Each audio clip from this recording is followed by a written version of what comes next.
Mi papá, uno de los mejores ejemplos que me dio es el trabajo. Mi papá trabajaba muy duro y aparte de que lo valoró mucho más porque era una persona que tenía hipoacusia bilateral severa.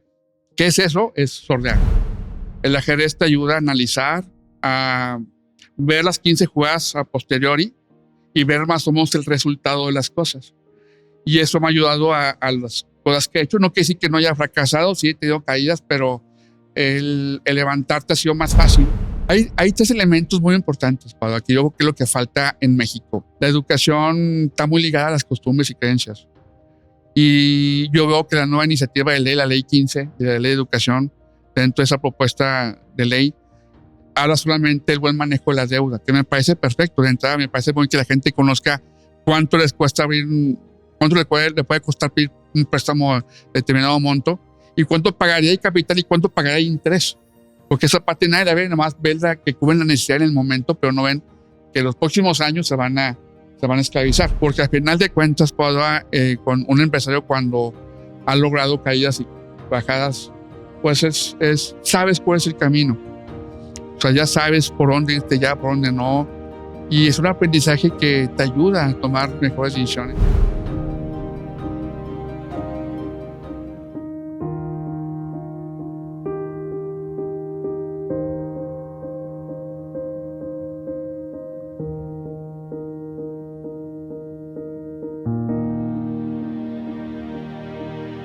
Hola, ¿qué tal? Me presento, soy Carlos Peña, soy director de OpenOCG y les voy a contar un poquito lo que es mi vida, mi profesión, como que sí, para que me puedan conocer un poquito más. Soy hijo de Carlos Peña, de Otilia del Carmen, de dos personas maravillosas. Mi papá de la Ciudad de México, que vino a mirar aquí a Monterrey, y aquí conoció a mi madre, y de ese producto nació esta persona. De niño fui una persona muy, muy callada, y después les voy a explicar un poquito el por qué. En la primaria, cuando iba a cursar, realmente no era un buen alumno, realmente tenía, pues más bien era un niño muy especial. Al terminar el primer año de primaria, la sorpresa fue para mi madre que le habla a la maestra para decirle que había reprobado el primer año de primaria. Y eso fue porque la maestra decía que yo tenía algo, ella le argumentaba así. Ante la insistencia de mi madre, le pide a la maestra que me apoyara, que me pasara al segundo año de primaria, pero le dijo que está bien, pero con una condición, que esa condición era que me llevaban con un especialista que me pudiera atender, porque era ese niño tan raro, especial, que no hablaba, que era muy aislado. Y a raíz de eso, pues, le hizo caso a mi madre y paso al segundo año, pero con la condición que les acabo de comentar. Cuando me llevan a ese lugar era la Facultad de Psicología de aquí, la Universidad Autónoma de Nuevo León, donde me recibieron unas licencias de psicología y lo primero que me lograron trabajar es llevarme a un cuarto lleno de juguetes, pero eran juguetes didácticos, juguetes que eran para desarrollar el pensamiento cognitivo, la memoria, ese tipo de cosas. Pero cuando entro, lo primero que veo es un tablero de ajedrez. Este tablero de ajedrez que precisamente mi padre juega desde siempre y fue lo que también fue parte de mi infancia, que fue lo que me ayudó a detonar el despertar de ese niño que tenía en tus primeros diagnósticos déficit de atención y que eso me ayudó a que mi pensamiento, las neuronas empezaban a moverse porque realmente estaban aplatanadas, como decimos aquí en México. Y a veces de ahí mi mente explotó algo maravilloso.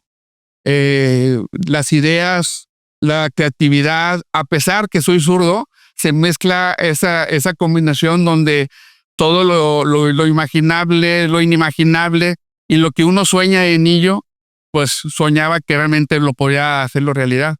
Crecí con el tiempo y me graduó de la primaria, de la secundaria, de la prepa. Y ante esa condición, yo insistía que realmente yo no era una persona normal, porque era una persona muy antisocial prácticamente, pero con muchas ganas de sobresalir, de salir adelante, sobre todo por mi condición económica de mi infancia, que fue un poco precaria, y la ambición de hacer algo en la vida, de lograr un éxito, de lograr un logro, que mis padres realmente se sintieran orgullosos de mí ante una situación de escasa economía. Y pues nunca fue una graduación en tanto la primaria, secundaria y preparatoria. Para mí era incómodo estar por muchísima gente. ¿Y cuál fue la sorpresa? Que con el tiempo, el diagnóstico de déficit de atención se aumentó con el síndrome de Asperger, que es una condición que hoy por hoy llaman trastorno espectro autista 1, que es lo que lo nombran lo que es a nivel mundial la Secretaría de Salud. Y eso a mí me causó pues mucha sorpresa, pero también muchísima alegría. ¿Por qué? Porque al fin supe quién era yo. Por muchos años no sabía realmente qué era yo, por qué era así, por qué era tan diferente, tan extraño. Y eso conectó con muchas razones. Y dije, ¿por qué tener ciertas habilidades en ciertas cosas? Entre ellas la matemática, la física, la química, el desarrollar proyectos de una manera rápida, de desarrollar caídas, recuperarme rápidamente, cosas que realmente una persona común y corriente pues les cuesta mucho poder sobresalir. Con el tiempo, obviamente mi mayor miedo ante la sociedad era exponerme ante la multitud, la gente. Y pues bueno, me puse a estudiar el arte de hablar en público, lo practiqué, ya tengo ya muchos años haciéndolo. Y eso fue lo que a mí me ayudó. Y la primera conferencia que di fue en la Arena Monterrey, junto con Marco Antonio Regil, con Nayo Escobar. Y ese fue mi bautizo, prácticamente como speaker. De ahí para Real ya he dado más de 500 conferencias de todo tipo, desde un público con una persona hasta más de 3,000 personas. Lo manejo, cada vez que me subo a un escenario me pongo un personaje, porque no es fácil una persona que tiene una condición donde el público le causa una cierto, no miedo, sino incomodidad. Y lo he aprendido a hacerlo de una manera muy importante. He participado en varias televisoras con cápsulas, en radio. Actualmente tengo un programa de radio que está transmite por Radio Fórmula Monterrey, que se llama Open Mission Radio Podcast, lo conduzco con mi compañera Laura de Rosa, donde hablamos de cuestiones financieras, económicas, geopolítica, y sin duda va a ser el programa más importante de este tipo de programa.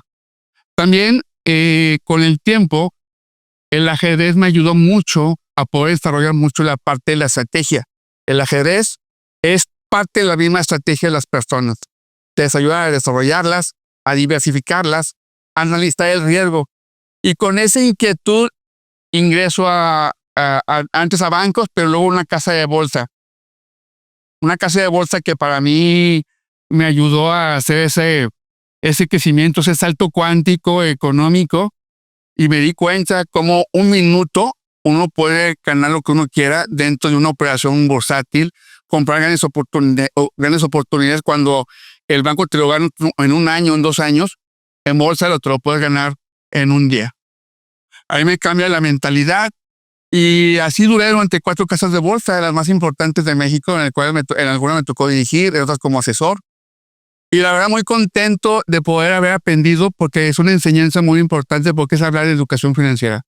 A partir de ahí, me dediqué precisamente a promover la cultura financiera, en el cual tenemos concursos en una empresa que se llama OpenOCG, la cual dirijo, donde esa empresa tiene varias vertientes, varias opciones de negocio, entre ellas pues solamente la asesoría financiera, pero también la parte musical.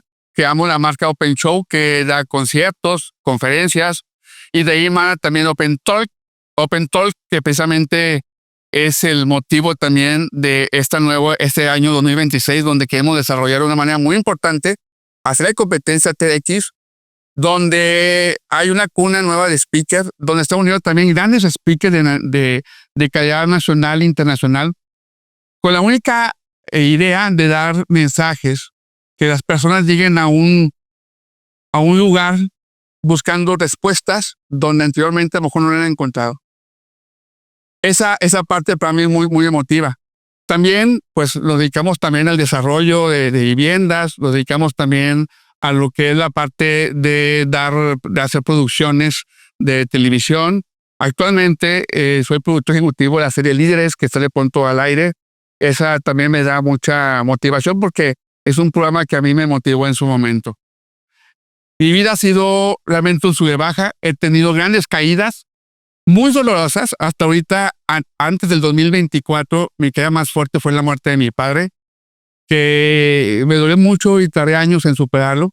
Pero les voy a decir una cosa, uno mientras vive no termina la historia y me fue muy bien, pero después el año pasado tuve una caída muy importante donde este 2025 estoy nuevamente repuntando de las cenizas y que precisamente tengo este libro que se llama Código Fénix, que es un libro que habla precisamente de lo que viví el año pasado, de cómo la resiliencia empresarial, que es muy de los regiomontanos, logramos salir adelante ante una situación de adversidad difícil, de enfermedad. De una particular, en este libro narro cómo la empresa sufrió un desfalco muy importante, cómo me enfermé, cómo entré en una depresión severa y cómo aprendí que en las crisis no todos te apoyan. Muchos se fueron y ahora están regresando. Pero aprende a uno a ganar más sabiduría, a vivir más, a entender más la vida, a callar, a observar más que hablar. Y eso te da una manera de poder madurar y poder crecer y vivir en esta vida complicada, pero muy feliz, porque la vida mientras haya vida no termina. Es un pequeño resumen y les agradezco su atención.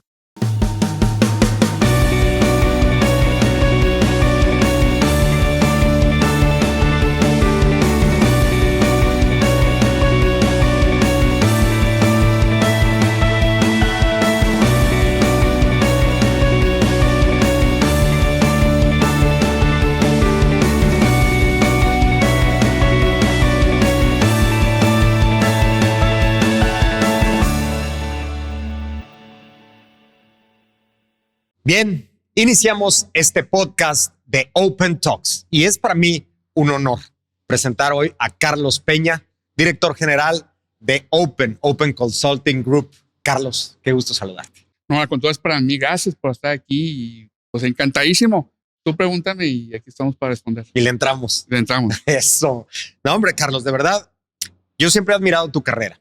Y bueno, yo quisiera empezar preguntándote y entrando directo al tema. ¿Cómo llega alguien tan lejos? ¿Cómo empieza? En tu caso, ¿cómo era tu niñez? ¿Quiénes eran tus papás? ¿A qué se dedicaban? ¿Cómo conociste esta vida, digamos?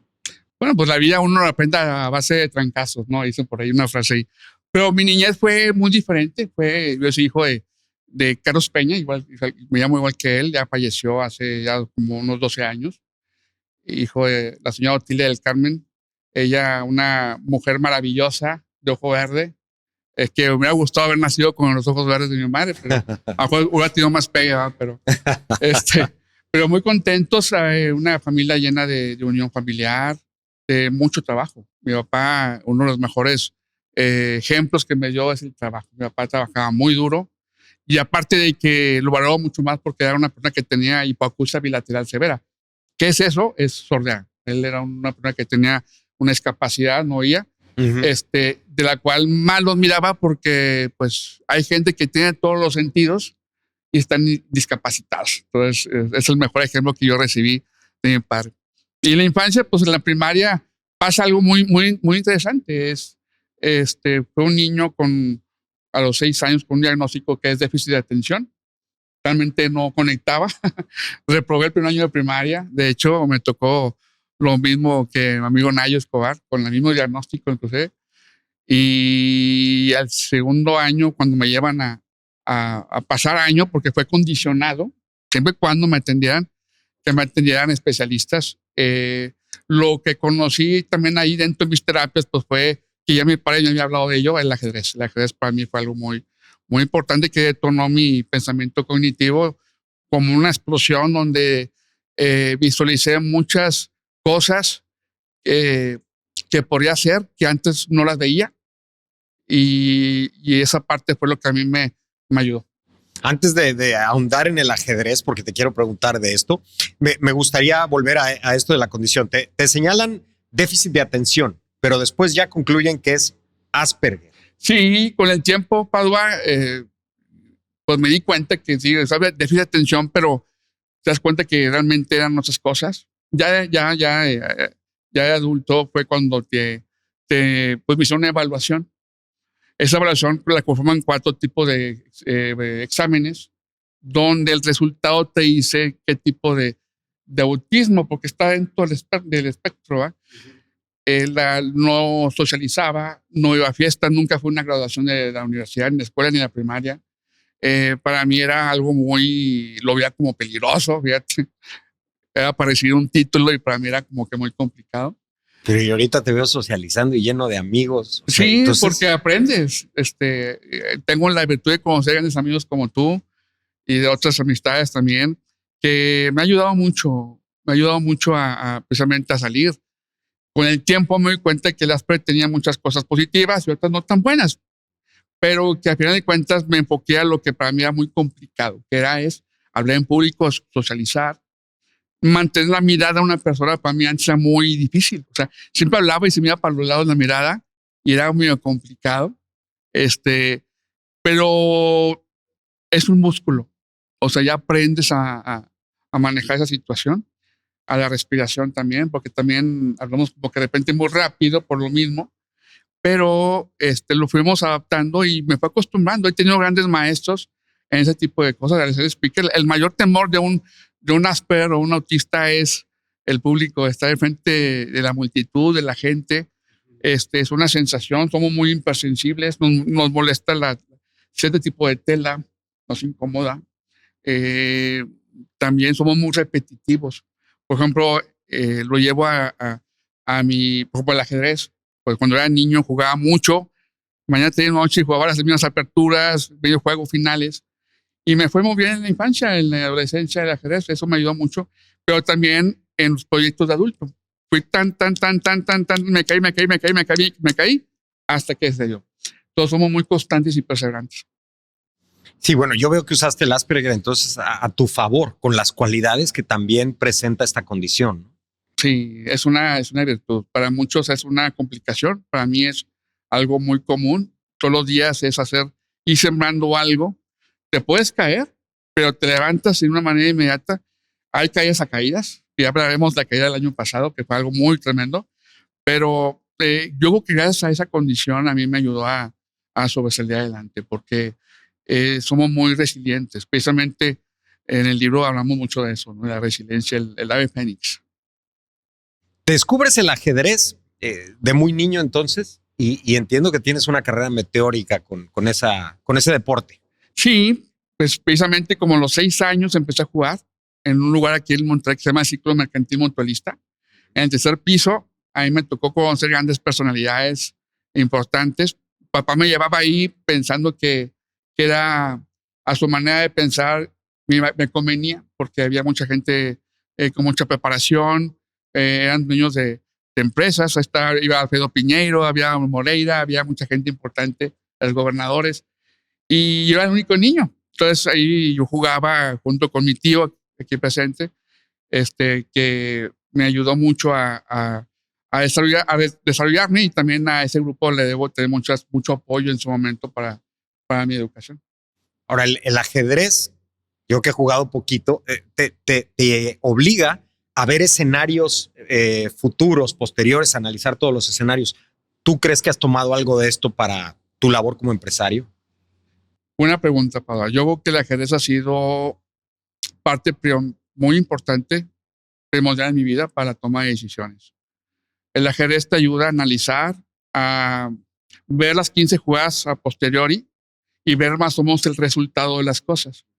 Y eso me ha ayudado a las cosas que he hecho. No quiere decir que no haya fracasado, sí he tenido caídas, pero el levantarte ha sido más fácil porque ya identificas por dónde sí, por dónde no, y ves lo que puede pasar en el futuro. Y lo he empleado en mi vida personal, en mi vida profesional, en los proyectos de negocios también. He encontrado ese open mind, esa estrategia de ver más allá de lo que otros no lo pueden ver. A mí me han criticado mucho cuando hablamos de los open talks, que precisamente me dije, ¿y eso qué es? ¿Qué ganas con eso? Dije, pues no lo vean, pero para mí es una marca que hace una estrategia de integración con otras, que ayuda precisamente a generar con el tiempo más negocio. Pero es una visión que yo así lo veo, porque lo más importante, cada área tiene su parte importante, ¿no? Pero Open Talk viene un poquito de mi esencia y llega un poquito de lo que he hecho anteriormente, que es comunicar ante una imposibilidad que tenía de poder dar un mensaje a las personas de lo que yo he vivido. Yo nunca hablo hay muchos speakers también que he visto, sin criticar, sin normal ninguno, obviamente, pero hablan de tal speaker como sacándolo de un contexto para decirlo un tercero.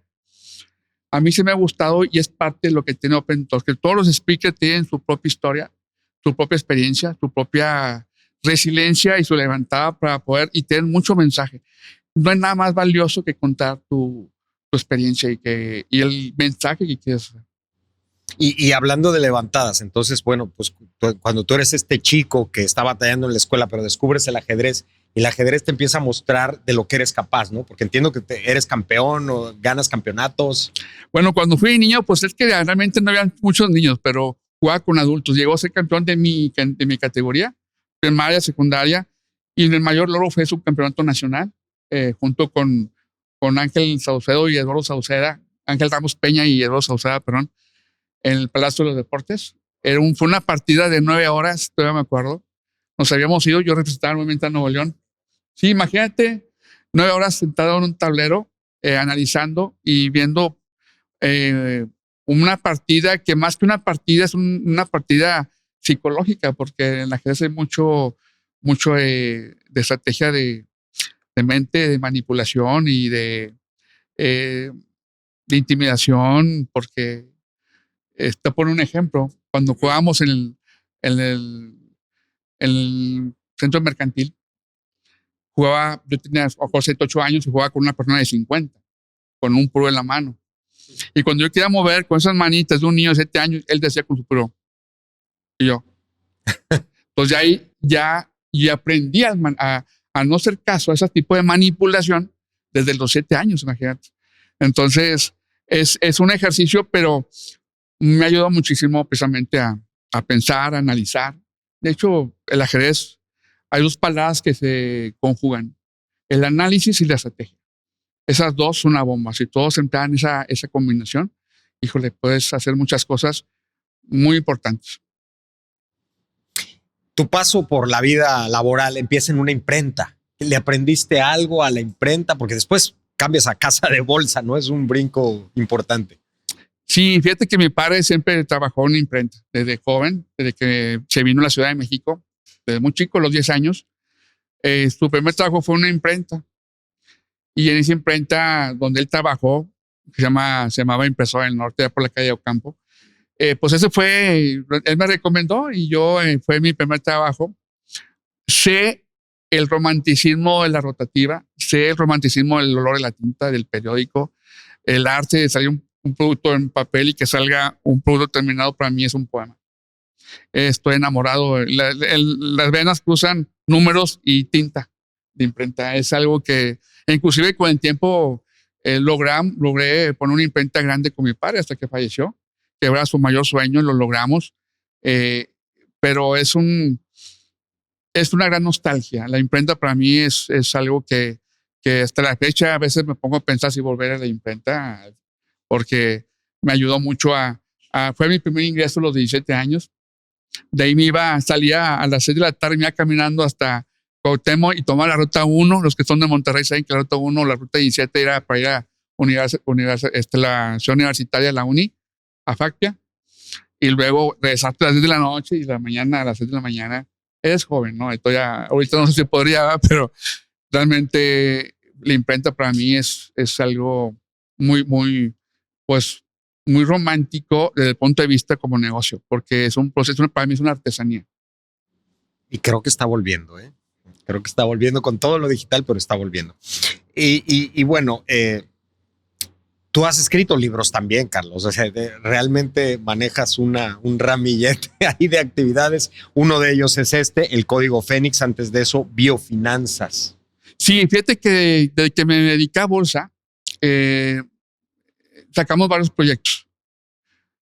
Y eran proyectos de la cual me percaté que la educación financiera en México realmente es obsoleta. O sea, realmente no es buena. Hoy estoy viendo que están sacando nuevas propuestas de iniciativas de la ley de la educación enfocadas a la parte financiera, que precisamente me tocó escribir recientemente en El Horizonte una columna al respecto. Sí. Y que precisamente me tengo invitado a una diputada de Morena, que es donde están poniendo esa iniciativa. es completamente incompleta la de antes y la nueva también no está completa. O sea, la antes era obsoleta, ahora es incompleta. Hay tres elementos muy importantes, Pablo, aquí yo creo que es lo que falta en México, bien en América Latina. La educación está muy ligada a las costumbres y creencias.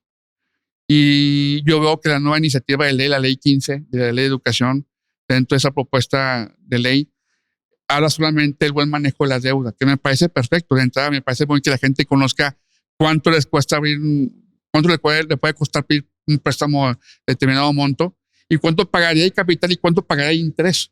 Porque esa parte nadie la ve, nada más ven la que cubren la necesidad en el momento, pero no ven que los próximos años se van a esclavizar.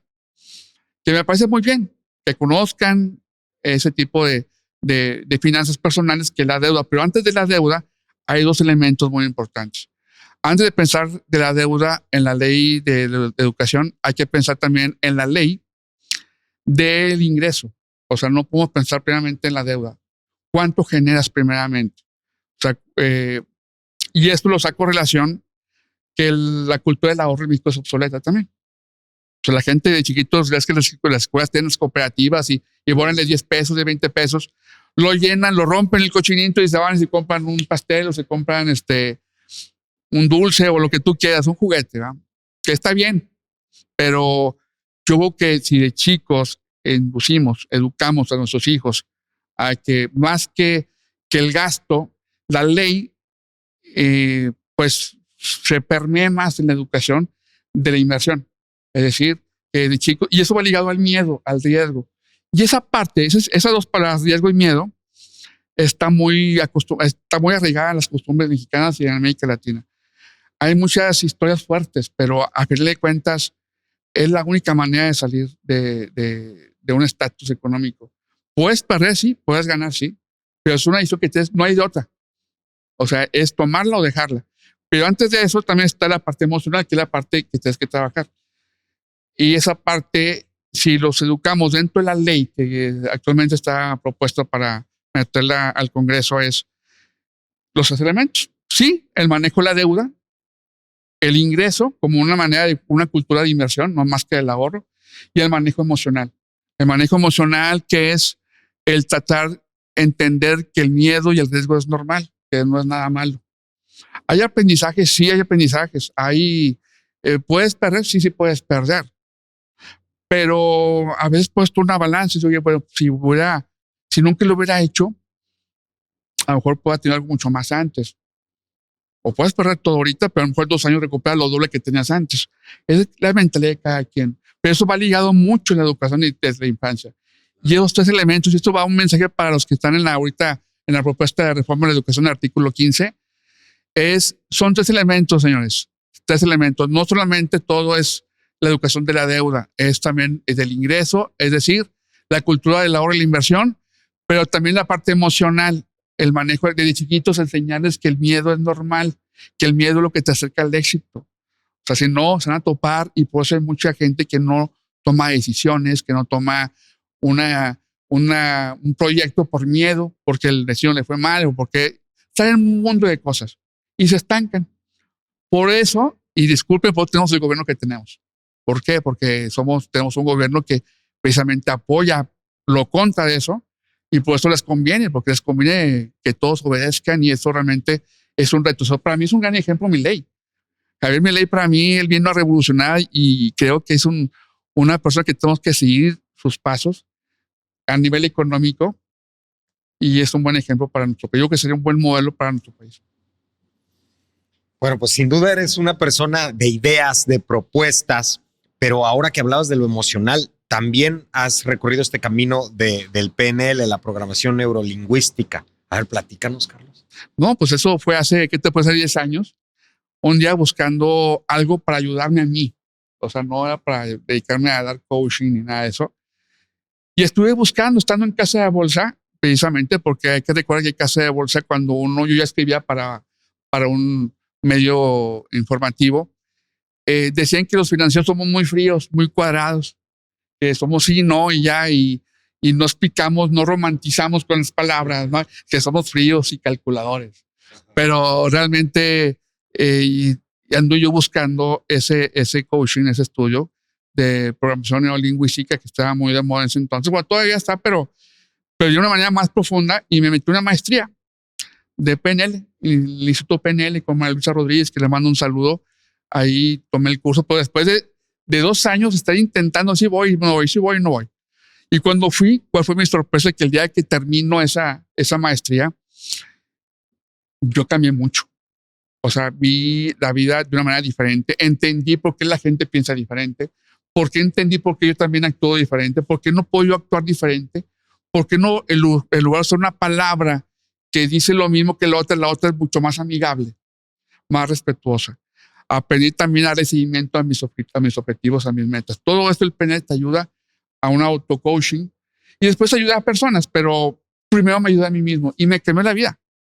Me ayudó muchísimo a entender muchas cosas e inclusive en mis columnas ya empecé a romantizar un poquito y a dar reflexiones y a entender cosas, a madurar más, porque a veces la gente también un obstáculo de los que dan cursos de finanzas son muy palabras, usan palabras muy técnicas que la gente no entiende y yo con el PNL me ayudó a bajarlas, a entenderlas, usando palabras más flexibles, más entendibles que la gente podría entenderlas. Y eso pues prácticamente me ayudó y ahí fue cuando me acerqué mucho a la música. Me di la oportunidad de acercarme con promotores y a meterme mucho en la música. O sea, llegó un momento que ya me metí hasta el backstage y a ese inventador, a ver, pagamos esto, no está aquí, ¿por qué no está aquí? Eran 5 bocinas, ¿por qué no hace ahí 4? Obviamente inventariando cosas porque a veces uno paga y no te das cuenta de lo que pagas, pero... Y la música, pues soy amigo de varios artistas.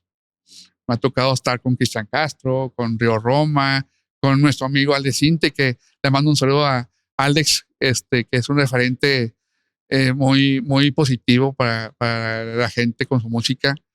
Muy criticado, pero la verdad es que es envidia, primo, es envidia de la gente. Hablan porque te tienen muchísima envidia. Claro. Pero, pues mucha gente sin bandera y mucha gente me ha tocado conocerlos, tener esa oportunidad. Y he notado mucho, Padua, que me llama mucho la atención la gente que escribe. O sea, como que empatizo mucho. Yo escribo en 6 medios de comunicación, columnas, y la gente que tiene un cierto nivel de escritura, como que me llega mucho a tener una comunidad, que por eso la tengo contigo. Y te agradezco mucho tu amistad. Te agradezco mucho tu amistad por lo mismo. Pero eso es, el PNL te ayuda. Lo que sí el PNL es ayudarte como mejorar como persona y a tu alrededor. Haces del lenguaje llaves también. ¿Cómo, perdón? Haces del lenguaje llaves, sí. Llaves que abren puertas. Sí, abres puertas, porque la manera como cuando tú cambias y tomas un auto-coaching en PNL, cambias la manera, las formas, y como ves tú, abres llaves, puertas de otras partes. Y además, bueno, ya en este terreno de la comunicación le has entrado al radio también. Sí, fíjate, cuando el primer programa de radio estuve con Gerardo López Moya, ¿no se lo ubicas? Sí, claro. Hace muchos años. Periodista cultural. Cultural, muy criticado, pero muy honesto y muy directo. Sí. Que mucho le daban miedo que los entrevistaran él, pero yo cuando fui con él, yo lo pensé porque dice, no, pues si de ataque los salga. Dije, no, fui y duré un tiempo con él, con tu programa de radio, estuve en varias ocasiones con él en radio, ahí fue mi primera Pininos. Y ahora recientemente estoy en Radio Fórmula Monterrey, donde comparto micrófonos con Laura de Rosa, geopolítica, ella muy famosa, muy importante, que es speaker también en Open Talks. Y hablamos de finanzas, de economía, cosa que actualmente en radio no hay en Monterrey. O sea, no hay un especialista que tenga las credenciales, que tengan las certificaciones, que tengan los años de experiencia, sobre todo, por ejemplo, en mi caso, no porque me esté produciendo solo, pero sinceramente son muchos años, son más de 25 años de experiencia financiera en casas de bolsa. He tenido negocios buenos, malos, pero que al final te dan la experiencia y el tallo para poder renacer, para poder compartir experiencias que también me han ayudado, ¿no? Y finalmente, speaker, conferencista y ahora organizador de una serie de conferencias importantes aquí en Nuevo León. Y pues muy contento, Pablo. El 17 de noviembre vamos a estar en el Show Center. Para mí va a ser un día muy especial porque es como un hijo, que se puede llamar, un hijo, así como un artista saca un disco. Yo estoy teniendo un hijo que es Open Talks, que va a crecer de una manera muy importante, que va a haber varias versiones. El 17 de noviembre va a ser Open Talk World Convention Cambiando Vidas, como dice el eslogan arriba, que es todas aquellas personas, bueno, speakers que tienen un mensaje que transmitir, porque tienen una experiencia propia como la tengo yo, lo que yo viví el año pasado, que fue algo sumamente fuerte. Y les explico así un pequeño paréntesis, Padua. El año pasado tuvimos un desfalco muy importante de una empresa que a muchos nos dejó muy apanicados, muy mal económicamente. En cuestión de eso, muchos están en proceso de recuperación, otros ya van en camino, otros ya salieron, pero que eso nos afectó de una manera, híjole, muy importante, junto con otras cosas en lo particular. Tuve una depresión, tuve un problema de cáncer y luego tuve pues un problema, pues una separación el año antepasado, a finales, perdón, que me revolucionó pues todo. O sea, fue un mundo de cosas que a final de cuentas yo pensaba que no lo iba a lograr pasar esta situación, que fueron muchas, pero lo logramos. Lo logré y inclusive más fuerte. Dentro de la condición te ayuda a caminar sobre vidrio. O sea, es decir, a pesar de que todo lo que pasó, esperé 3 meses para recuperarme de salud y empecé a dar pasitos, caminando sobre vidrio sin dejar de caminar. Es decir, empezó otra vez poco a poco a reestructurar las columnas que teníamos antes, hasta que ahorita vamos de una manera con mucho esfuerzo, pero firmes, porque al final de cuentas, con un empresario cuando ha logrado caídas y bajadas, pues sabes cuál es el camino. O sea, ya sabes por dónde irte, ya por dónde no. Y es un aprendizaje que te ayuda a tomar mejores decisiones, a hacerte más resiliente, que precisamente este libro es lo que narra la historia del año pasado de mi vida, o así que personal, de una manera muy respetuosa para los involucrados, pero también a la parte profesional, porque para mí me sirvió una moraleja muy importante. Y hay una moraleja tan importante, Pablo, porque cuando uno está en la cúspide, cuando te caes, ya no está la misma gente. Las mismas personas que ayudabas, porque sinceramente me tocaba ayudar a muchísima gente, pero cuando tú no necesitabas en su momento, no estaban. Ahorita me están volviendo a hablar, porque yo quizás están viendo otra vez el renacimiento y las oportunidades de trabajo, de negocios que pueda haber, pero sí realmente es como la metáfora del árbol. O sea, te das cuenta quién realmente te estimaba, quién no te estimaba, y maduras, te haces más selecto después. Maduras, ganas más sabiduría y te haces más selecto para todo, para los negocios, para los proyectos, para la pareja, para todo. O sea, ya como que filtras muchas cosas. No te cueces al primer hervor. No.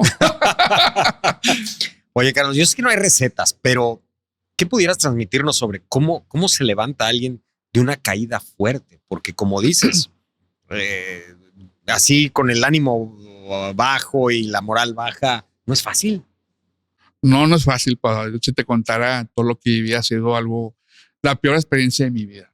Así te lo digo, porque se juntó lo profesional, el negocio, la salud y lo personal. O sea, ponme una piñata y péguenme, ¿va? Pero fue algo muy fuerte, muy fuerte. Ahorita a la distancia, te puedo decir que, pues, yo creo que la gente que se quedó al final ayudó. Amigos, mis hermanas, mi mamá, la gente directa, amigos, que estuvo muy cerca. Ale Sinte estuvo cerca, fíjate. Tú estuviste cerca, amigos que estuvieron conmigo a pasar este trauma, porque es un puente muy difícil. Es un puente que yo hasta ahorita, si tú me dices, oye, ¿cómo lo hiciste? Digo, pues no sé si fue la condición me ayudó, o fue porque Dios interfirió, o el sol. No encuentras una razón. Yo creo que depende mucho el color que tú quieras ver las cosas. Para mí, todo lo que te pasa es un aprendizaje. Tengo amigos, aparte de ti, que conversé mucho, como Mario Alonso Puig, que en un momento de mi etapa más álgida, difícil, en una depresión en la que estuve, él estuvo ahí En 2 ocasiones estuve con él y me ayudó mucho, aunque no es psicólogo, pero son personas con muchísima sabiduría que te saben más o menos. Gente que pasó por cosas muy difíciles. Me acerqué, empecé a practicar la meditación, aquí en Campa, ya en Tigol, pero practico la meditación muy profundamente. El arte de la respiración tiene muchas vertientes, el tipo de respiración y luego cómo la canalizas te da una paz, una reflexión y te aclara la mente. Te ayuda mucho a salir de cualquier enfermedad, de cualquier situación de depresión y todo eso te ayuda muchísimo. Y hay que practicar como caminar, meditar, es un ejercicio también. Claro. Pues toda una trayectoria, Carlos Peña. A estas alturas, si tú pudieras hablar con el Carlos que tenía 20 años, ya con tu aprendizaje, ¿qué le dirías si es que le pudieras decir algo? Híjole, ¿qué le diría a Carlos Peña de hace 20 años? El de hace 30 años, porque ya tengo 52. Haber tomado decisiones que no de haber tomado antes, que dejé pasar muchos años. También decirle que aprendí a decir no a muchas cosas, porque algunas veces decía así cuando era un no. Y eso me causó a veces compromisos. Y darle la razón que lo que hizo, a final de cuentas, las caídas fueron realmente éxito, que fueron aprendizajes, que fueron grandes logros. Fíjate que no cambiaría nada más que quizás que es una madurez que tengo ahorita. Es que es imposible. No puede uno volver atrás, pero es parte de la madurez, es lo que te dejan los grandes enseñanzas. Y cuando digo enseñanzas, los grandes éxitos, pero también los grandes fracasos. Entender que la gente hoy por hoy tiene su pensamiento y que el pensamiento de la gente no te debe pegar. Y a veces yo por un tiempo, antes del PNL, me preocupaba mucho por las críticas o por lo que decían, que ahora ya le digo a mi amigo Cinte que haga caso en eso. No tiene caso. Tu mundo eres tú, no los demás. De nada sirve que te elogien, que te aplaudan y por atrás no es lo que realmente hay una amistad o realmente algo que te deseen. Y por atrás te desean lo peor, hablan de ti. Que hay muchos. Yo nunca había sentido eso hasta el año pasado. Yo sentí muchas cosas que hoy por hoy ya no bajo mucho porque pues al final de cuentas el tiempo pasa y las cosas se aclaran y se dicen, pero es un aprendizaje. Uno no deja de madurar, sigues creciendo y el crecimiento es las caídas son parte de lo mismo, ¿no? Y después de estas vivencias, hoy, ¿qué consideras que es lo que te da más satisfacción en tu vida, Carlos? Mi soledad, estar solo. Disfruto mucho mi soledad. O sea, hoy por hoy, si antes a lo mejor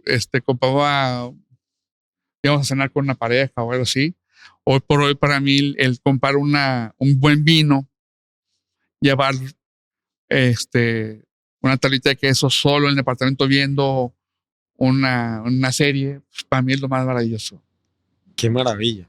Sí. Antes no podía, me daba miedo estar solo, ahora no. Ahora me encanta estar solo. Si pudieras dejar tu legado en una frase, ¿cuál sería, Carlos Peña? Pues mira, ¿ves este libro? Uh-huh. La resiliencia. Haciendo la frase, yo no estoy en el ChatGPT para sacarlo, pero haciendo así un juego de memoria, te puedo decir que habiendo resiliencia, hay esperanza. Qué bonita frase y qué maravilloso. Vamos a escucharte en los Open Talks World Convention este noviembre en el Show Center Carlos Peña. Muchas gracias. Pues ahí los esperamos a todos. Realmente vayan a comprar sus pases, superboletos y realmente los speakers van a estar. Fíjense, va a estar Nila Charaviglio. Va a estar Arturo López Gavito con su mensaje también, sacó también un libro muy bueno que es coleccionista de experiencias. Está Ricardo Garza, que habla de las emociones, que realmente, créanme, márquenle, les va a ayudar mucho en su vida a tomar ahí decisiones también. Va a estar Laura de Rosa hablando de un mensaje muy importante de ella, que en su momento lo van a ver, que es una gran geopolítica, pero también tiene, como todos, una experiencia muy difícil y que logró superar. Y muchos están ahí. Está Leti Jaime, está Ana Loaiza, está Juan Ramón Palacios hablando de las zonas azules, y muchos, Pablo Rojas, pero viene mucha gente. Nayo Escobar hablando también de su Soñar, Creer y Crear, que también es una historia muy padre la de Nayo.